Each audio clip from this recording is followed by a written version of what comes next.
Broadcasting from the studios of AM 950 KTNF, the progressive voice of Minnesota, and airing on WCPT 820, Chicago's progressive talk. Welcome to the Gellar Show, the only daily LGBTQ radio news and talk show in the United States. I am your host, John Parker, and no matter where you are, from P-Town to Alabama to Abilene to Seattle, we got you here at the Gellar Show. Actually, if you're watching on YouTube right now, we are not in the studio. It's still snowy outside, so we decided to record our shows remotely. So that's why you see some fun backgrounds behind Jim and I. Jim is with me, but not in the studio with me, hey, right? Hey, everybody.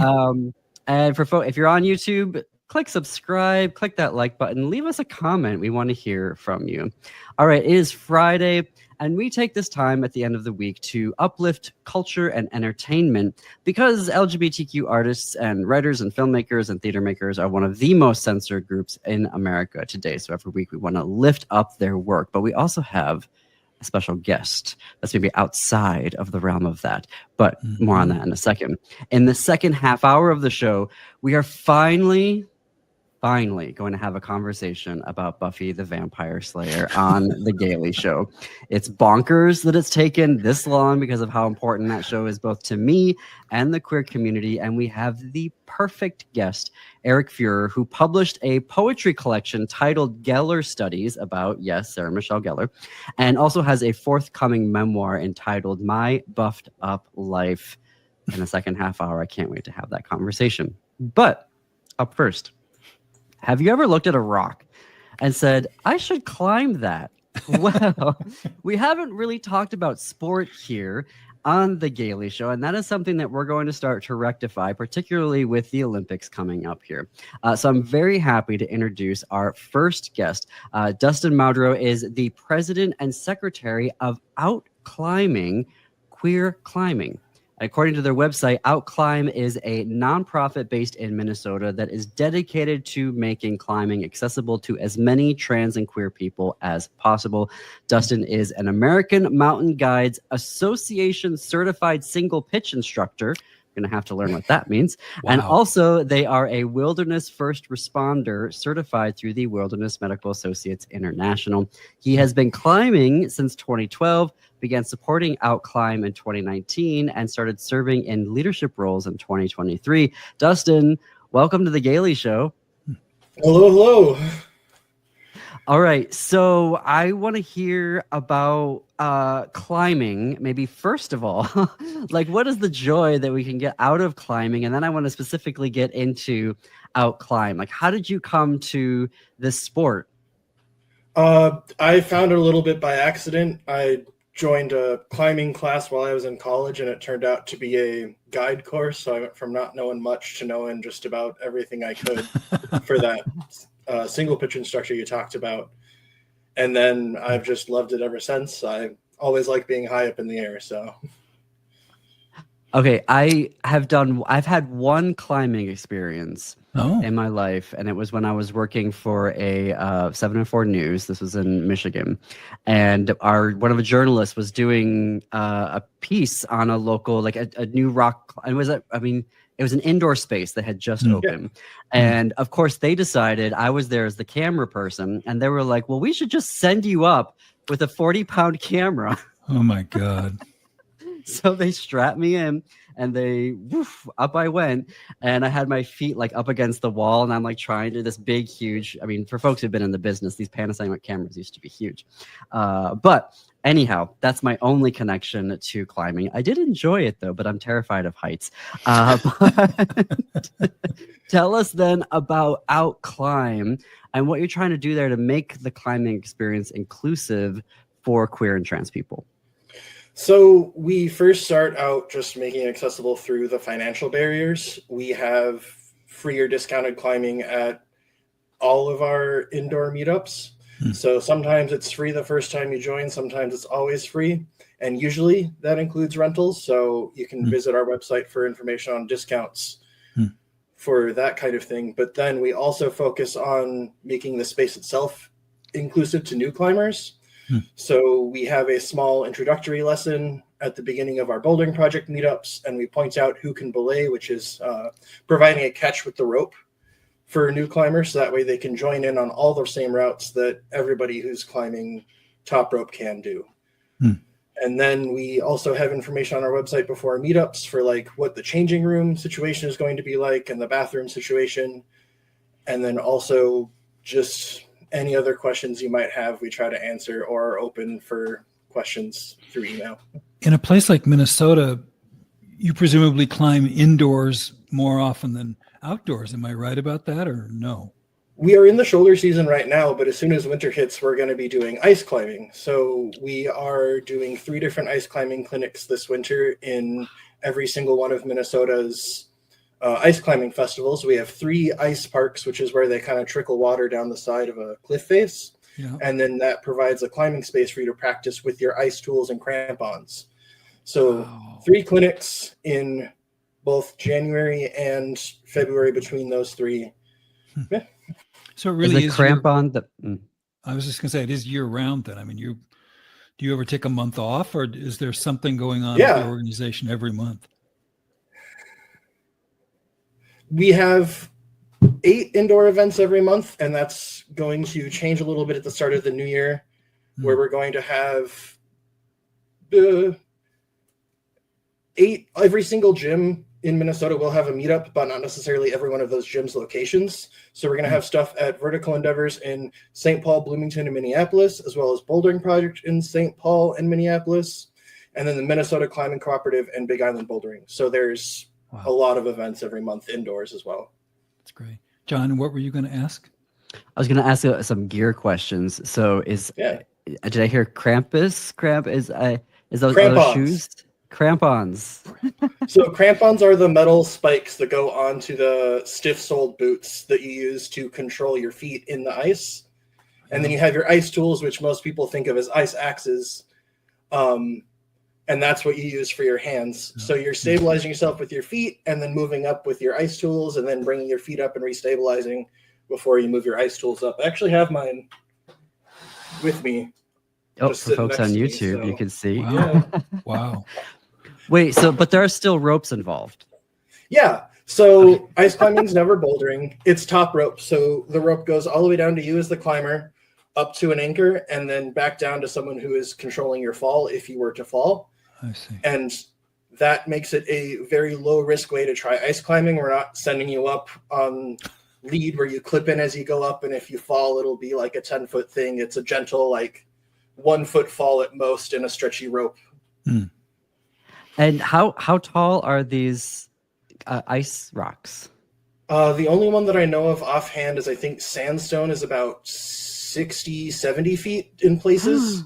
Yeah. Wow. It just seems like such a thrill. I remember one friend of mine, his brother was a rock climber, and it always seemed very exotic to me because you can imagine he was in great shape because you have to be. You can't fool around with that. You can't coast, right? You need upper body and lower body. So there's kind of 2 things to address in that. It sounds like you were talking about the thrill-seeking behavior, and climbing isn't necessarily about that. There's documentaries that are really popular right now, including Free Solo, where I can never remember his name. Alex Honnold is up on hundreds of feet of the air without a rope, but most climbers aren't doing that. They're taking steps to make sure that they're reducing all the risk that they can. Right. Whether that's climbing with a rope and then putting in material as you go up, or it's just climbing over a really thick pad in bouldering, which is where you're close to the ground and you just fall a few feet onto a few feet of padding. Yeah. And then the second is the physical aspect of it, where you can have climbing difficulties all the way down to about the same difficulty as climbing a ladder. It's just going to be a little bit more interesting. So that's your V0s and your 5.5s is the climbing grade. And those go all the way up to 5.13s and V14s. So there's a huge variety of climbing routes that you can do, especially indoors, from beginner to advanced. Wow. That's great. Well, then I looked at your website, you see all the people from the organization, and of course they're all young, I would imagine, right? Because you have to be, the stamina you would have to have. Jim's asking for himself. No, I'm not. I realize that these days are lost for me, probably, for rock climbing. But I love the idea that there's even within that, there's variety of gender and, how physically, what kind of shape somebody's in. It looks like it's a very diverse group of people. Is that true? Yeah. So we have not only our regular climbing meetups, but we also have meetups specifically for QT BIPOC climbers. We team up with another organization called BIPOC Beta for that. And so we have a wide variety of people coming, and we do have people who I've climbed with that have come to events that are 40, 50 years old. And there's even another independent group called V40 Bouldering that runs events. So you can find information on those community groups on our website as well. Wow. So there's climbing for almost everybody in the state. That's great. I mean, this is why I wanted to have you on, because I thought, I don't know anything about this. It's even hard to do an interview in a way, but I just think it's so fascinating. And so it seems so unique. Maybe there's 10 other sports that are equally unknown, and, but this one has always interested me, and I'm so glad to know that it exists. So how many people belong to the organization, would you guess? So as far as people who show up to events, we have events where there's only 5 people, but our big ones, our Minneapolis Bouldering Project events, they've had almost 50 people attend for a single night. Wow. And then the Minnesota Climbing Cooperative meetups are really interesting because it's a small gym. I think the fire marshal caps the total number of people in the gym at 36. And we can have 26 people register for that night, and usually we're the only ones in there, so we take up the space. Wow, that is so cool. I can't see you doing this, John. This doesn't seem like you're... I was carrying a camera up a wall. All right. Yeah, you're One right. time. That's One time. point. But now I have a heights thing. I can't, I don't know what it is. I stand on the balcony of our 4th floor and I'm like, I'm gonna die. Get back inside. But I have to take a break, because I have some more questions for Dustin when we come back. If you like what we're doing, we've got some excellent coverage and playlists that we've curated for you on YouTube. So we have all of our Chicago LGBTQ news curated there. We have all of our Texas LGBTQ news curated there. We have every single author interview we have ever done over the past 2 years. If you're looking for a queer book, we've got you covered there. And we've been doing a lot of political interviews as well, both covering Minnesota and Wisconsin politics. So you can check our YouTube channel. Just search for The Gailey Show there. And you are listening to The Gailey Show on AM 950 KTNF and WCPT 820, Chicago's Progressive Talk.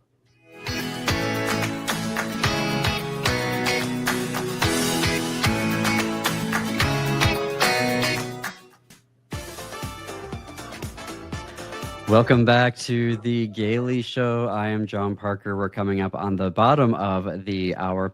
Our guest right now is Dustin Modrow, president of Outclimb Queer Climbing. And they have a couple of events coming up here on December 2nd and December 4th, which are bouldering events. Dustin, I want to ask you about different climbing abilities, right? So I'm assuming that some folks are gonna, show up and they're like, I have never climbed anything before, maybe just, like the stairs. And there are gonna be some people that are moving to the cities, because we have a lot of queer people moving to Minnesota, escaping other states, who are like, I want to connect with an organization because I've been doing this, for the past 20 years.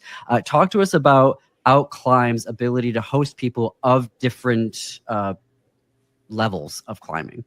So our bouldering project meetups usually start out with a very small introductory lesson. So if you've never climbed before, I will work with you or someone else will work with you. And we just spend 10 minutes trying to keep you on the wall a little bit longer and help you climb a little bit more efficiently.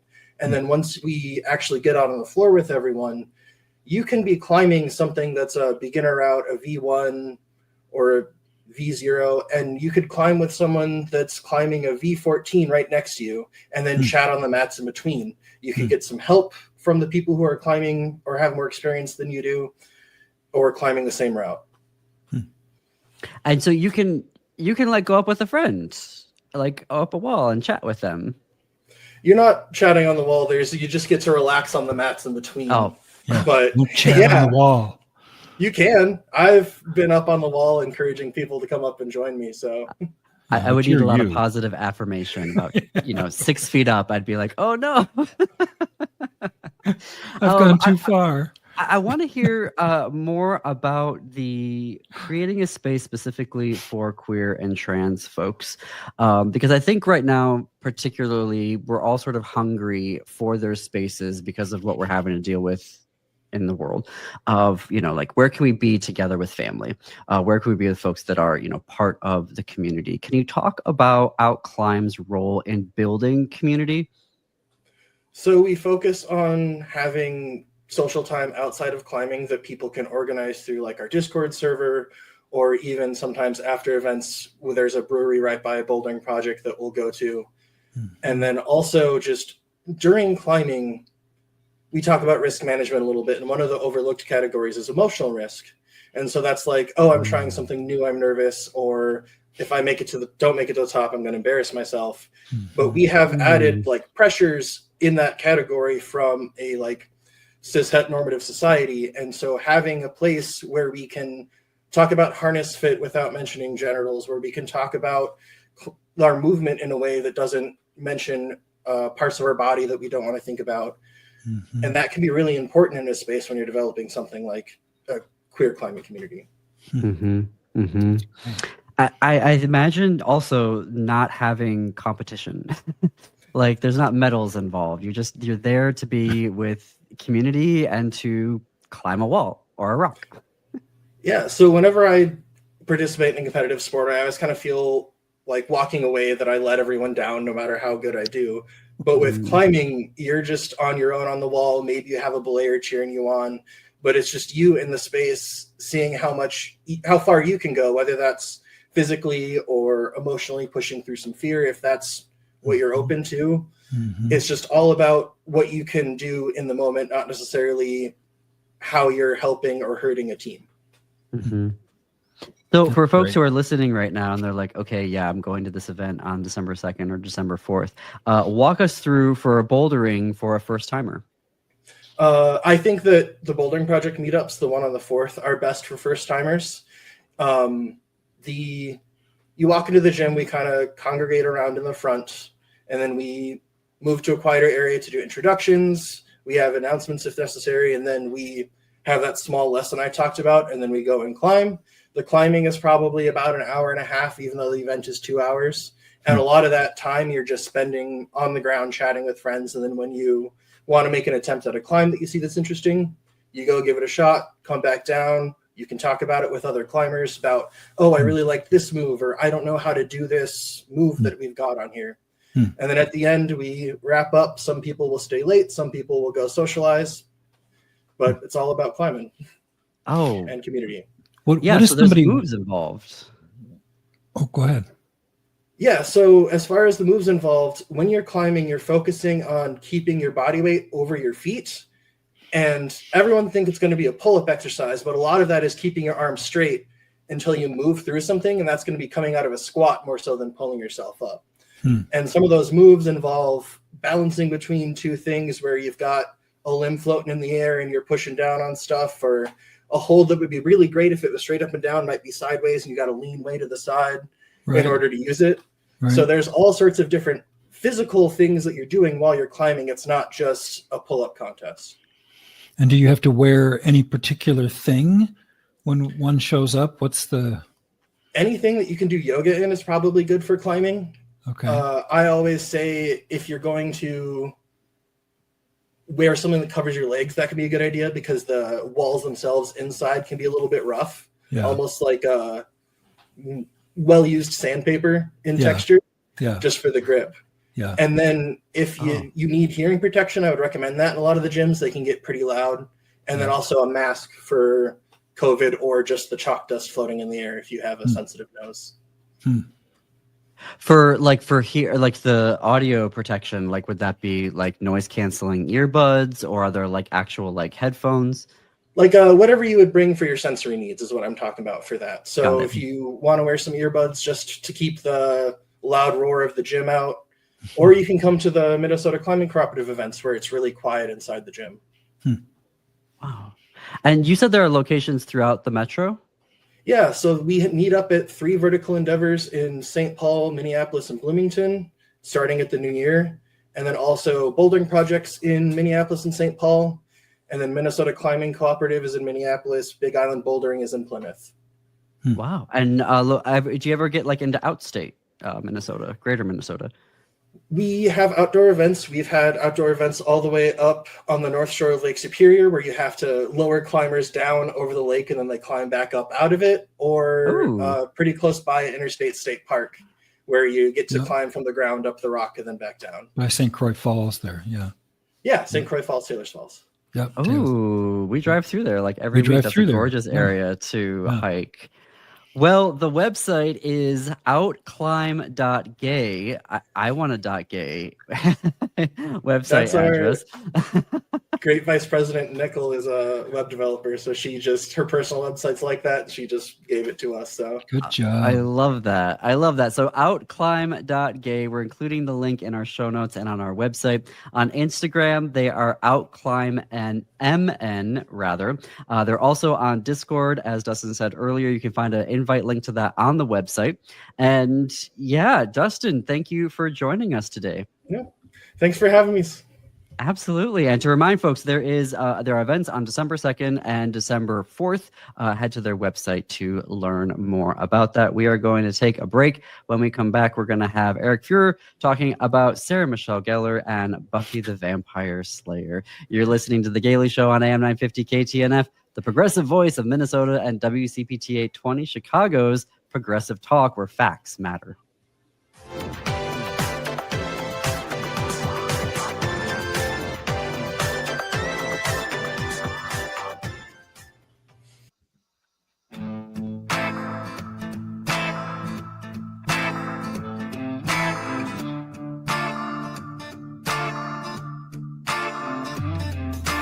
Coming to you from the studios of AM 950 KTNF, the progressive voice of Minnesota, and airing on WCPT 820, Chicago's progressive talk. Welcome back to The Gaily Show. I'm John Parker. It is 33 minutes after the hour.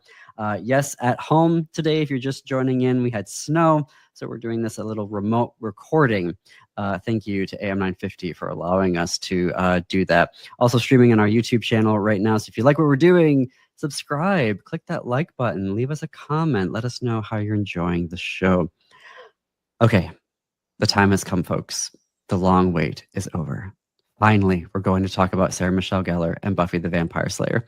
And I have the perfect guest for it. My guest is Erik Fuhrer, who is a poet and playwright, and according to their website, a scarf tie aficionado whose fashion sense is part Buffy Summers, part Blanche Devereaux, and part the lion from The Wizard of Oz. And if you're watching on YouTube right now, you can absolutely see that fashion. I love that. I am...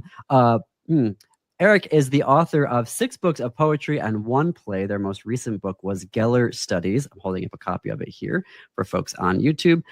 In it, a poem either celebrates Sarah Michelle Gellar or one of the many iconic roles from her career. And it's a complex interweaving of both Gellar's story and Erik's as well. Additionally, Erik has an upcoming memoir titled My Buffed Up Life. We'll preview it later in the show. Erik, welcome to The Gaily Show. Thank you. Thank you for having me. All right, let's start with Gellar Studies and what folks can expect when they turn to page 1. Yeah, so like you said, every poem in there is kind of either an ode to herself or an ode to one of the films or the television shows that she's been in. So I did a pretty deep dive into her work, and I've seen everything that she's ever done. So some of the films or TV shows in there might be unfamiliar to people. Buffy does not show up at all in this book. Buffy was reserved for the memoir, so it'll be a lot of Buffy in the memoir. But in this book, there is no Buffy. I focus a lot on I Know You Did Last Summer, but a lot of the poems, they are dedicated to the characters, but then, like you said, kind of veer off from that and kind of talk about my own life. So it's almost like I am using her work as kind of entryways in terms of images or in terms of sounds or in terms of narratives to explore my own narratives in the book. Can you unpack that for me further? Because we talk a lot with folks here about the importance of queer culture and entertainment, which is why we devote our Friday episodes to that particular topic. A, because we're like totally, censored. And B, like it's so important to see ourselves reflected in work, our life stories. And here you are literally exploring your sense of self, your life experience through the work of Sarah Michelle Gellar. Also, interestingly, I know what you did last summer, but can you unpack that for that? Can you unpack that for me further as a poet doing that work? Yeah, so I think, it all started, I was trying to write about things that were really difficult to write about, and I've been trying to write about them for years. And then one day I was watching Buffy the Vampire Slayer, and I actually wrote, the memoir started first before Gellar Studies, and I wrote a line to Buffy, and all of a sudden I unlocked this. I started writing about all this stuff I wasn't able to write about before. And there's a way in which, I love that show, and I spent so much time with that show, and I spent so much time identifying with that character. And it was almost as if, that character gave me like a safety and gave me permission to write about all of this stuff that I was afraid to write about.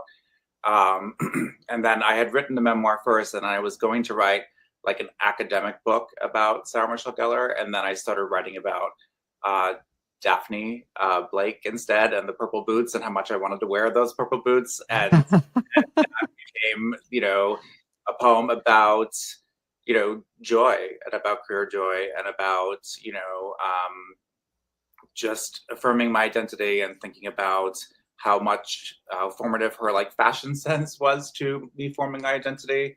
And then it moved a little bit outside of so it started off as like, kind of trauma work, and then it moved a little bit outside of that towards joy as well. And so Gellar Studies, even though it deals with a lot of traumatic narratives, kind of started with the joy of watching Scooby-Doo, and just, really falling in love with her and her fashion, and in the sense that I I identify with it, and I wanted to be part of that.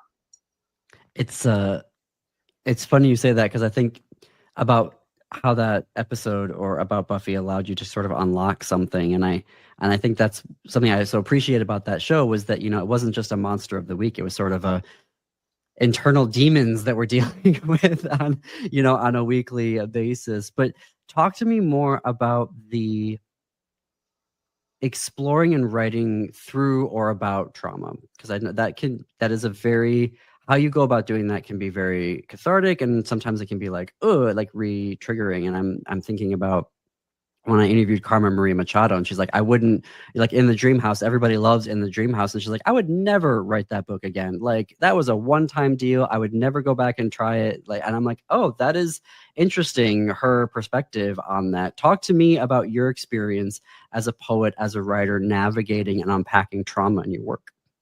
Yeah, so Carmen Maria Machado is interesting, because I love that book, In the Dream House. And I read an interview with her in which she said that she was unpacking a lot of the, trauma that she was going to write about in the Dream House in Her Body and Other Stories.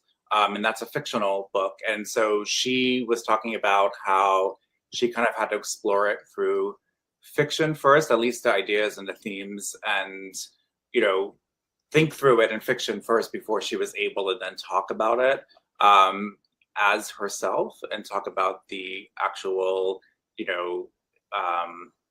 like nonfiction moments that related to her. And that was kind of the same experience for me. I was trying so hard to write this narrative directly about trauma for a long time. And it's hard to do that, because sometimes when you try to do that and you try to force it, it is a kind of a very uncomfortable experience, and it can be re-traumatizing. So Buffy worked in the same way that fiction worked for Carmen Maria Machado for me, in that I was able to kind of think about the character and identify with the character, and think about episodes, and kind of have like a safe space to sit in. And then that also helped me kind of think through and identify my own trauma. And then when I went back to that I was able to kind of oscillate between my personal moments and then these more fictional moments that I identified with. And that gave me like a safe passage in a way to be able to write about the things that were difficult to write about without, I keep saying like Buffy was like a buffer for me, but she really was, because without that buffer, without that safe space where I could oscillate into and then pull out of, I don't think I would have been able to write the book. And so again, like the memoir started first. I don't think I would have written a memoir, and then I wouldn't have written Gellar Studies either, because that came out of the permission that writing the memoir gave me. Wow. We are talking with poet and playwright Erik Fuhrer, author of Gellar Studies and the forthcoming My Buffed Up Life. Let's talk a little bit about the oeuvre of Sarah Michelle Gellar. And so you go through so many, if you, like you said earlier, if not all of her iconic roles. I am curious about, I Know What You Did Last Summer. Like, you do seem to be like, there was some connection there to that film. Can you talk more about that? Yeah, it was a connection I didn't really know was there until I started writing the book. So like I said, I had written the Buffy memoir first, and then I started, while I was writing that, I started watching everything she ever had been in. And I had already seen a good deal of it, but I had probably seen like 50%, and then I watched the other 50%. And then I remember watching I Know What You Did Last Summer, and I remember again, and I had seen it when I was a teenager, and I remember liking it. I remember seeing it in the theater. I remember it being a film that, you know, I remembered very well. But I found myself like crying this time when I was watching it, and it was weird. It's supposed to be like this campy, you know, kind of silly teen horror film that, you know, I don't think was designed to evoke that kind of emotion from someone that I was having.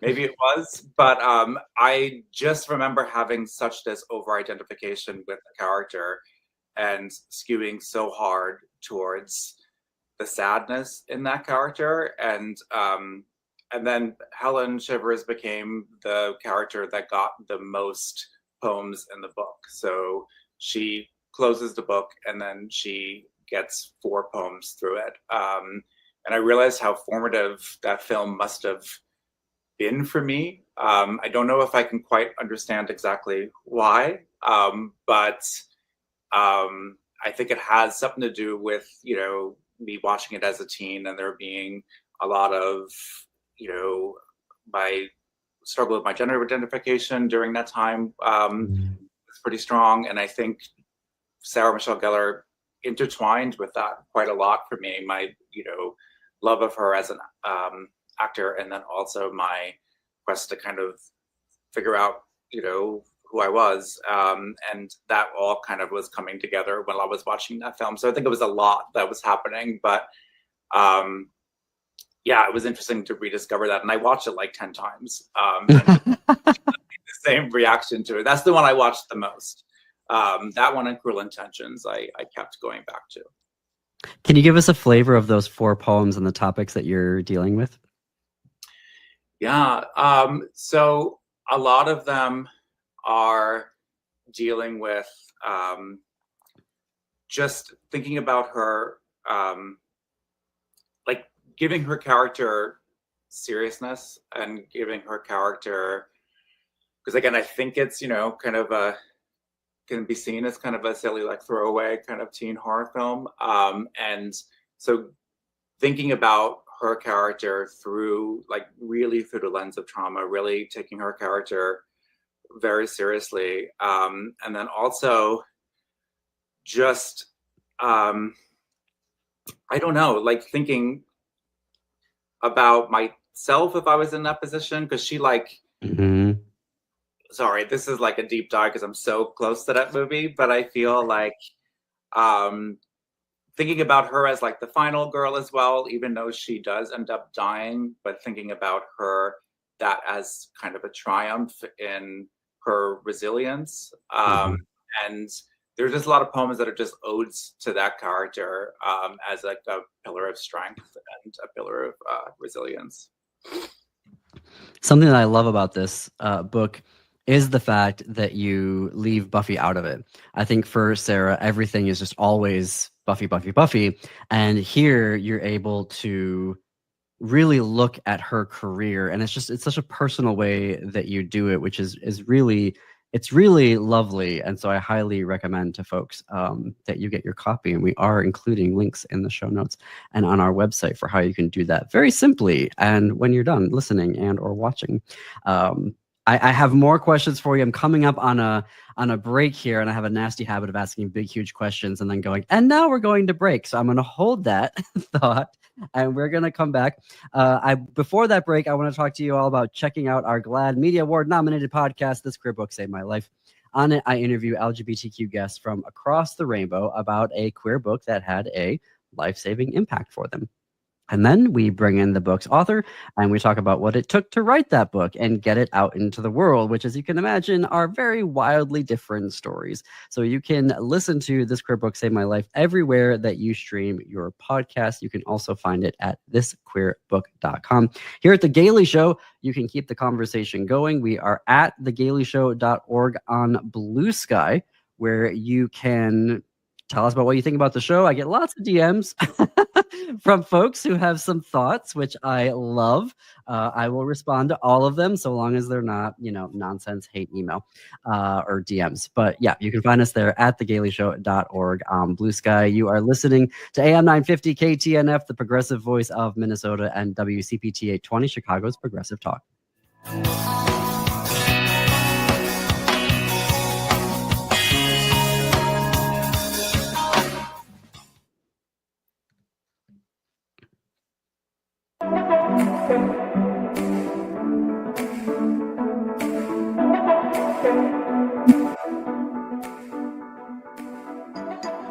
Welcome back to the Gaily Show. I'm John Parker. We're coming up on the top of the hour. It is our long-awaited conversation about Sarah Michelle Gellar and Buffy the Vampire Slayer. Here on the Gaily Show, my guest is poet and playwright Erik Fuhrer, who is the author of Gellar Studies and the forthcoming My Buffed Up Life. So you wrote My Buffed Up Life before Gellar Studies. Talk to us about that memoir, because I want to make sure that folks are getting ready for the pre-orders for when it comes out in 2026. Yes. So that book is, it dives into a lot of personal trauma, and then it uses Buffy as kind of an interlocutor. So I talk with Buffy and I have these kind of hypothetical conversations with her, but I kind of pause from certain narratives of my own life to speak directly with Buffy. And often it's to speak with her about her own trauma and kind of to identify with that and to, she never speaks back, but it's to have kind of a conversation about how our traumas intersect, at least how I saw that happening when I watched it. And it's also a way to think about that show as a trauma narrative, as very serious, as, something that, yes, there is the monster of the week, right? But Buffy, for me, has pretty severe PTSD throughout the entire thing. It does take the character really seriously if you look at it through that lens. And so it's one, telling the story of my life by having her as a kind of safety net in a way, but it's also re-examining the show as a trauma narrative, as something that does parallel the moments of my life in terms of its sadness, in terms of its intensity. Mm-hmm. I am currently on season 7 of the umpteenth time that I've watched it. I think there's that personal level that you're talking about, and I've also found the how well it responds to fascism and authoritarian politics. I've been really struck by that this time around. Something that I also noticed is and I love how you're writing and talking to her as a character, because I think that of the three, the Scoobies, Buffy, I noticed this time around. I'm like, she is on point, emotionally speaking, when it comes to something that Willow or Xander are going through. It's like she always seems to have the right thing, or even if it's not the right thing to say, she's like, I'm just there for you and I'm listening to you right now. Like, you see Xander being Xander, and even Willow sometimes when she comes back from LA and Willow's like, what the hell? Like, Buffy though is always there, just in the right way. Do I have that right though? Is that your experience? I think so. I know some people feel like she's a little distant sometimes, but I think so. There's that episode where Willow comes out to Buffy, and I think that's a really beautiful scene, and Buffy is very affirming. At first there may be a little bit of, she pulls back slightly, but then when I think Willow asks her, like, do you think something's wrong with me or something? And Buffy's response, super affirming, and she just kind of sits there with her and she just holds space with her and lets her know that, no, there's nothing wrong with you and I am here with you. And I think it's a really beautiful moment. So I do think so. I think Buffy is always trying to calibrate to people. And then there's also, Willow does it too. There's also an episode, I think it's also in the 4th season. I think it's after that awful guy Parker dumps her. Parker. I wanted to change my name after that episode. Yeah. And Willow is like, oh yeah, screw him, he's awful. And then Buffy says, that's not, I miss him or something. That's not what I need right now. And Willow is like, oh, I thought you needed this type of friend. You need this type of friend. Okay, I'm recalibrating. And she identifies that, Buffy's needs and then recalibrates into a different kind of, and I really love that too, because it shows how much awareness that Willow has of their relationship and what Buffy needs at that moment. And when she gets it wrong, she just immediately recalibrates. And that's kind of what happens when Willow comes out to her as well.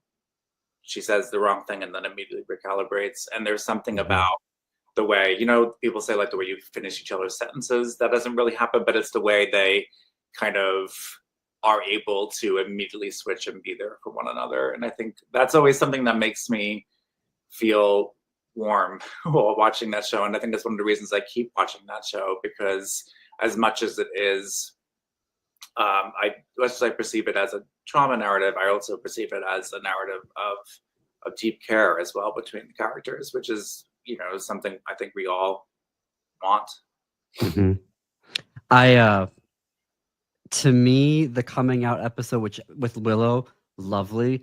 When when Buffy comes out to her mom as the Slayer at the end of season 2, and then everything plot-wise that happens after that, including her leaving Sunnydale, I was bawling. And I'm talking I got to Buffy not as a teenager, in my mid to late 20s, and I'm sitting there just bawling from the emotional experience of what she's going through in that final episode. And it is absolutely, all the lines are spot on of the queer experience, even though she's talking about being a Slayer. Yeah, I agree. That's a super moving moment. And then also what you were saying, how people react to that when she does come back, and how cold and weird everybody is, but how she is very firm in her identity. And yeah. The book is Gellar Studies. We have links to buy it in our show notes and on our website. You can connect with Erik at erik-fuhrer.com. That's Fuhrer. Stay tuned to this space, because we're going to have Erik back on for a part 2 to talk about My Buffed Up Life when it is on its way to bookstores and you can pre-order or get your copy immediately. Erik, I am so looking forward to that conversation, but I'm so glad that we had this one today as well. Yeah, thank you so much.